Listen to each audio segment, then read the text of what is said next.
بسم اللہ الرحمن الرحیم۔ آج پوری دنیا میں مسلمان اس وجہ سے نہیں پریشان ہیں یا کمزور سمجھے جا رہے ہیں کہ ان کے پاس وسائل کی کمی ہے یا ان کے پاس ٹیکنالوجی کی کمی ہے یا ان کے پاس فوجیں کمزور ہیں یا یہ ایٹمی قوت نہیں ہے۔ ایسی بات نہیں ہے، یہ ساری چیزیں ان کے پاس موجود ہیں، لیکن ان کا اصل مسئلہ کیا ہے؟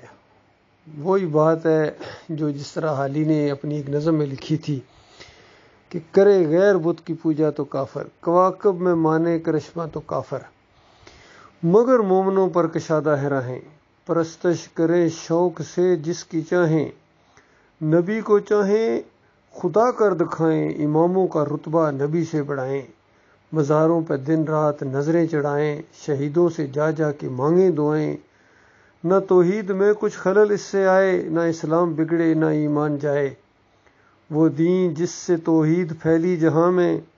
ہوا جلوگر حق زمین و زماں میں، رہا شرک باقی نہ وہم و گماں میں، وہ بدلا گیا آ کے ہندوستان میں، ہمیشہ سے اسلام تھا جس پہ نازاں، وہ دولت بھی کھو بیٹھے آخر مسلمان۔ یہ آج پوری طرح امت مسلمہ کے اوپر یہ بات فٹ آ رہی ہے، اور قرآن کے الفاظ میں اس کو یہ جھنجھوڑا گیا ہے۔ سورہ یوسف کی 106 نمبر آیت، وَمَا يُؤْمِنُ أَكْثَرُهُم بِاللَّهِ إِلَّا وَهُم مُشْرِكُونَ، کہ اکثریت انسانوں کی اس طرح اللہ کو مانتی ہے یا اللہ کے اوپر ایمان لاتے ہیں اس طرح کہ ساتھ ساتھ إِلَّا وَهُم مُشْرِكُونَ،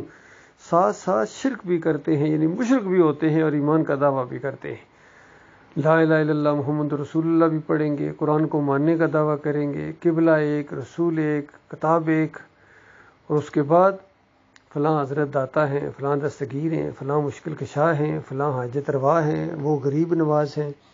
ابھی یہ بیک گراؤنڈ میں آپ دیکھیں گے، اس کے یہ جو پکچر لگائی گئی ہے، اس کے اندر ہمارے جتنے بڑے بڑے سیاسی قائدین ہیں،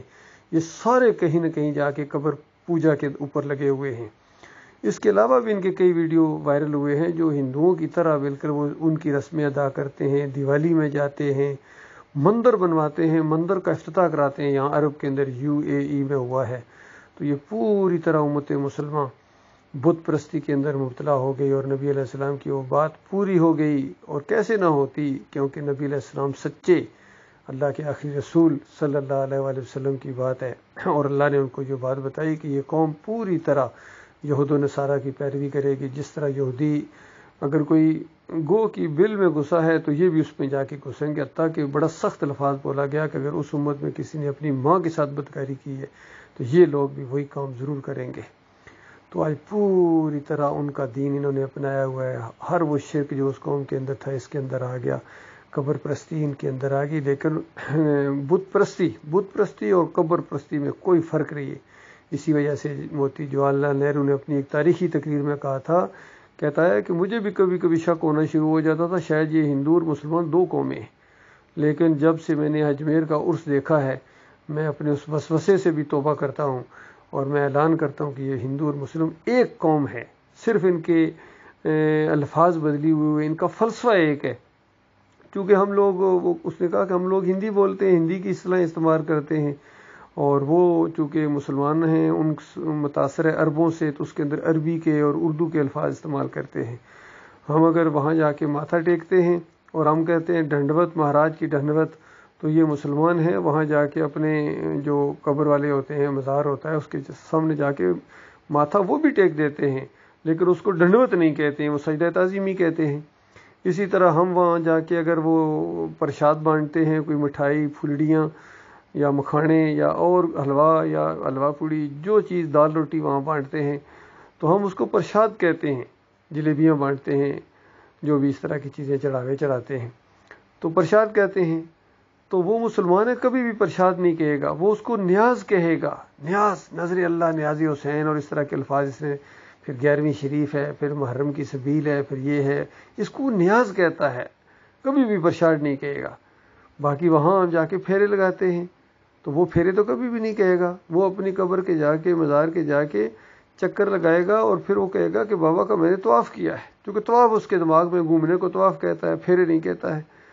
تو اس طریقے سے اس نے پوری طرح موازنہ کیا، اس نے کہا کہ یہ گٹھی رہ سکتی ہے، یہ ایک قوم ہے، اس کا فلسفہ ایک ہے، صرف تھوڑا سا انداز مختلف ہے، اس میں ایسی کون سی بات ہے؟ تو کس قدر سچی بات اس نے کہی تھی. اگر یہ مسلمان اس طرح مشرک نہ بن گئے ہوتے تو کیوں وہ یہ بات کہتا؟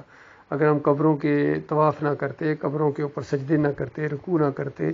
ان کو اللہ کے ساتھ شریک نہ ٹھہراتے، تو کیوں یہ معاملہ پیش آتا؟ ابھی دیکھیے بیک گراؤنڈ میں پکچر کے اندر یہ جہاں